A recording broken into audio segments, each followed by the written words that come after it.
Cá nục kho keo kiểu Huế mình đã thử và thành công ngay từ lần đầu tiên. Hello mọi người, chuyện là hôm nay mình đi chợ sớm và thấy được mớ cá nục ngon quá, mà vừa mới học được công thức làm món cá nục kho keo kiểu Huế nên mình đã quyết định mua hẳn thử 3 kg về để kho thử. Rito ăn sứa này Rito. Sứa. Sao tôi ăn cái này? Đó, sứa này người ta làm gỏi đó.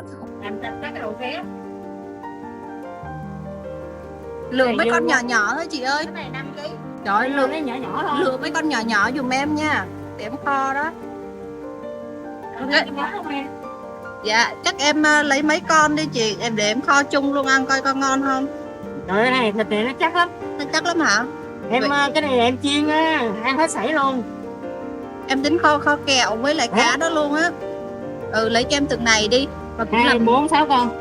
cái này có phải đánh vẩy không? Có em. Cái này đánh vẩy cho em làm sạch sẽ để em Rồi. kho như trứng chó luôn. Cá này chắc để đầu hả? Để đầu kho ngon hơn đúng không? Mình thích ăn đầu thì mình để, còn Dạ. không thì mình phải bỏ. Không gì Cứ đâu. để đầu cho em đi. Cái nào? Cái này ha, cái kia có để Cả đầu. hai để đầu cho Rồi em. để đi đầu ha. quá. Cắt vây cắt đuôi rồi sạch sẽ thôi. Ủa nước mắm này bán sao chị? 140 một chai. 140 một chai hả? Được nha. Một chai đó là bao nhiêu? Một chai này một chai này bao nhiêu không? Chai này 1 lít hay nhiêu? Hả? Chai nước mắm. Chai đó mất 1 lít 140. Đi mua trong này nè. Ờ.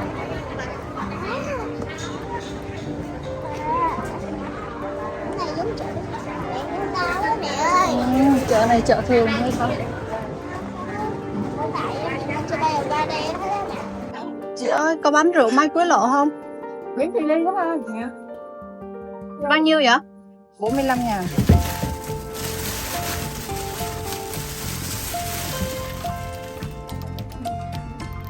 Đây là thành quả đi chợ của mình đây. Hành tỏi.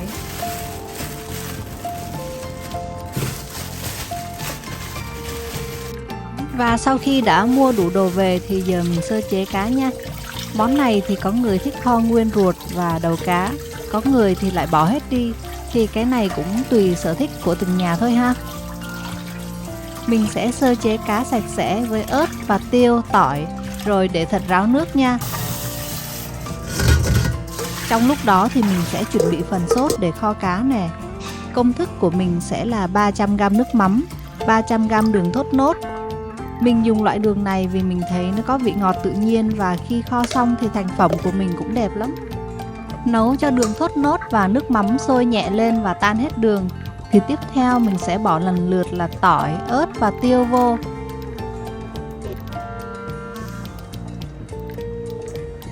Và cuối cùng là mình thêm khoảng 1/4 cốc rượu mai Quế Lộ vô.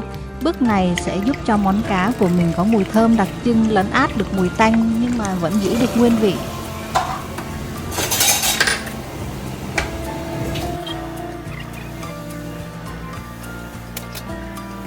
Tiếp theo mình sẽ xếp cá đã ráo nước vào trong một cái nồi cho gọn gàng, sau đó mình chan hết phần nước sốt đã nấu lên.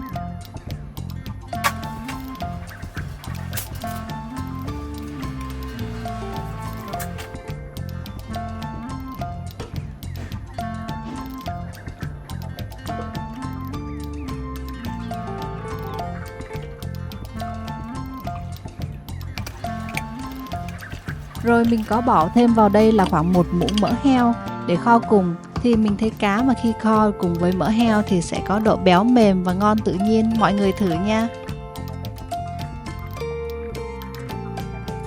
Và đây là nồi cá kho sau 15 phút của mình nè. Lúc này thì nước trong cá đã tự tiết ra đó, và mình chưa hề cho thêm nước gì hết nha. Trong quá trình kho cá thì mình sẽ không lật để tránh làm nát cá mà sẽ nghiêng nhẹ cái nồi như vậy, hoặc là mình có thể lấy một cái muỗng múc nước cá rồi rưới từ từ lên.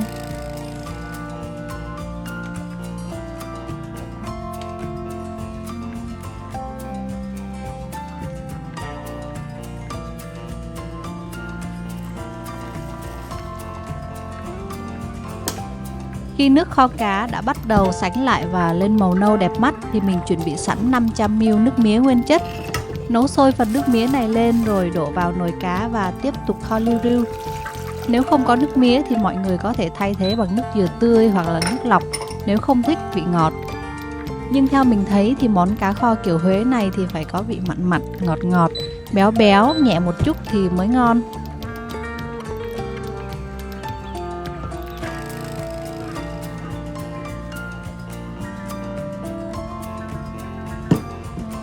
Đây là cái nồi cá kho của mình đã kho được khoảng 6 tiếng trong ngày hôm qua, rồi mình đã tắt bếp. Và để cho thật nguội thì hôm nay, sáng nay mình sẽ bật lên và tiếp tục kho với lửa thứ hai.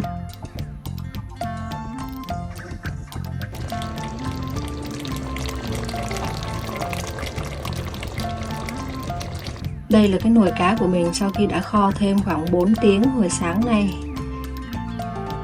Miếng cá rất là cứng, chắc. Giờ mình sẽ lấy rang với cơm thử nha.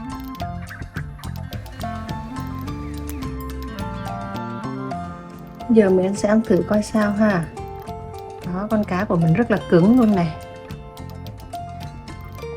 Có một vài lưu ý nhỏ để món cá kho của mình được ngon và miếng cá giữ được độ cứng và chắc. Thì thứ nhất là mình chỉ nên cho nước nóng vào khi kho món cá này, và tuyệt đối không được dùng nước lạnh nha, để tránh cá bị nát và bị tanh. Thứ hai, món này ngon nhất là khi được kho với 2 lửa, tức là mình kho một lần xong để nguội, sau đó kho thêm lại một lần nữa. Như vậy thì cá của mình sẽ thấm vị và lên màu đẹp hơn hẳn. Vậy là mình đã hoàn thành xong món cá nục kho keo kiểu Huế này rồi. Món này ăn với cơm nóng là chuẩn bài luôn nè. Nước cá thì có một chút vị mặn mặn, ngọt ngọt, béo béo. Dùng để chấm rau sống hoặc là rau luộc thì cũng ngon hết á. Hoặc là mình có thể ăn kèm với cháo trắng thì cũng ngon lắm nha. Mọi người thử xem sao ha. Bye mọi người.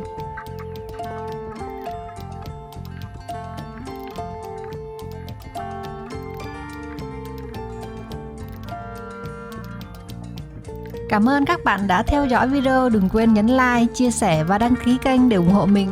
Nhớ xem những show mới và trước đây trên kênh Mẹ Trẻ, Bố Già.